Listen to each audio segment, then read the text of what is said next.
Hello everyone, I am here with a delightful December book, and it is The Polar Express by Chris van Allsburg. So he is the amazing illustrator and storyteller in this case. On Christmas Eve many years ago, I lay quietly in my bed. I did not rustle the sheets. I breathed slowly and silently. I was listening for a sound a friend had told me I'd never hear. The ringing bells of Santa's sleigh. "There is no Santa," my friend had insisted, but I knew he was wrong. Late that night, I did hear sounds, though not of ringing bells. From outside came the sounds of hissing steam and squeaking metal. I looked through my window and saw a train standing perfectly still in front of my house. It was wrapped in an apron of steam. Snowflakes fell lightly around it. A conductor stood at the open door of one of the cars.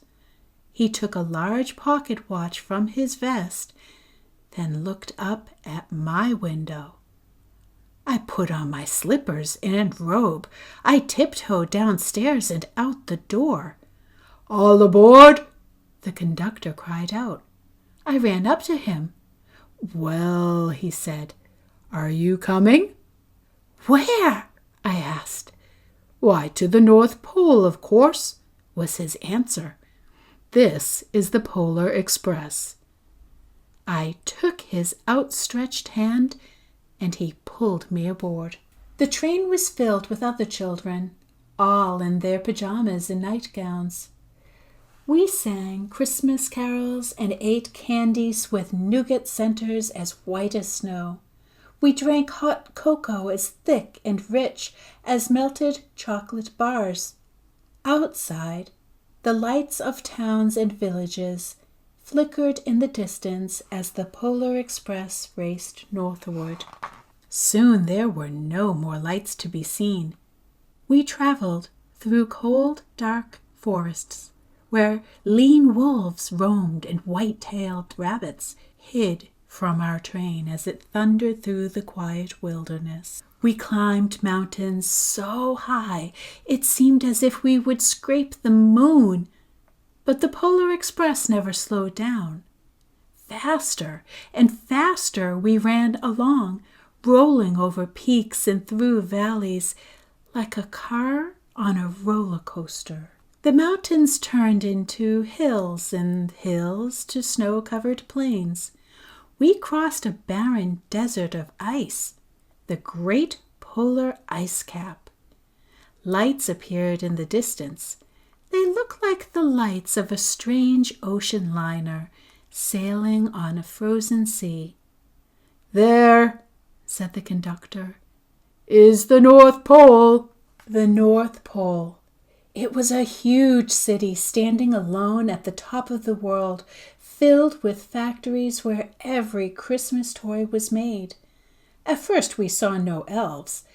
"They're gathering at the center of the city," the conductor told us. "That is where Santa will give the first gift of Christmas." "Who receives the first gift?" we all asked. The conductor answered, "He will choose one of you." "Look!" shouted one of the children. "The elves!" Outside we saw hundreds of elves. As our train drew closer to the center of the North Pole, we slowed to a crawl. So crowded were the streets with Santa's helpers. When the Polar Express could go no farther, we stopped, and the conductor led us outside. We pressed through the crowd to the edge of a larger open circle. In front of us stood Santa's sleigh. The reindeer were excited. They pranced and paced, ringing the silver sleigh bells that hung from their harnesses. It was a magical sound, like nothing I'd ever heard. Across the circle, the elves moved apart, and Santa Claus appeared. The elves cheered wildly. He marched over to us and pointing to me, he said, "Let's have this fellow here." He jumped into his sleigh. The conductor handed me up. I sat on Santa's knee, and he asked, "Now what would you like for Christmas?" I knew I could have any gift I could imagine, but the thing I wanted most for Christmas was not inside Santa's giant bag. What I wanted more than anything was one silver bell from Santa's sleigh.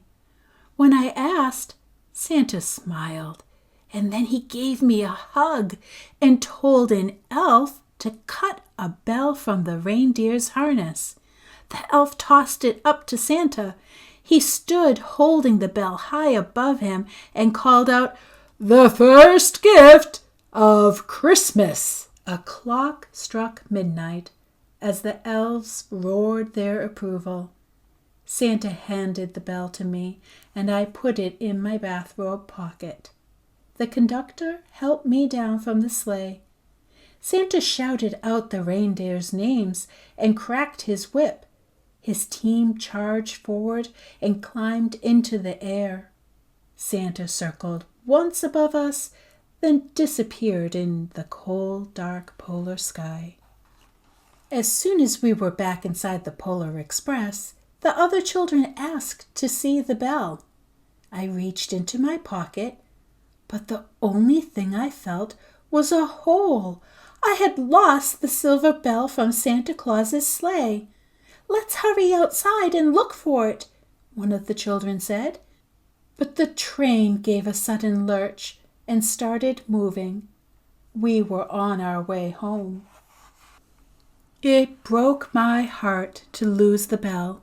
When the train reached my house, I sadly left the other children. I stood at my doorway and waved goodbye. The conductor said something from the moving train, but I couldn't hear him. "What?" I yelled out. He cupped his hands around his mouth. "Merry Christmas!" he shouted. The Polar Express let out a loud blast from its whistle and sped away. On Christmas morning, my little sister Sarah and I opened our presents. When it looked as if everything had been unwrapped, Sarah found one last small box behind the tree. It had my name on it. Inside was the silver bell. There was a note.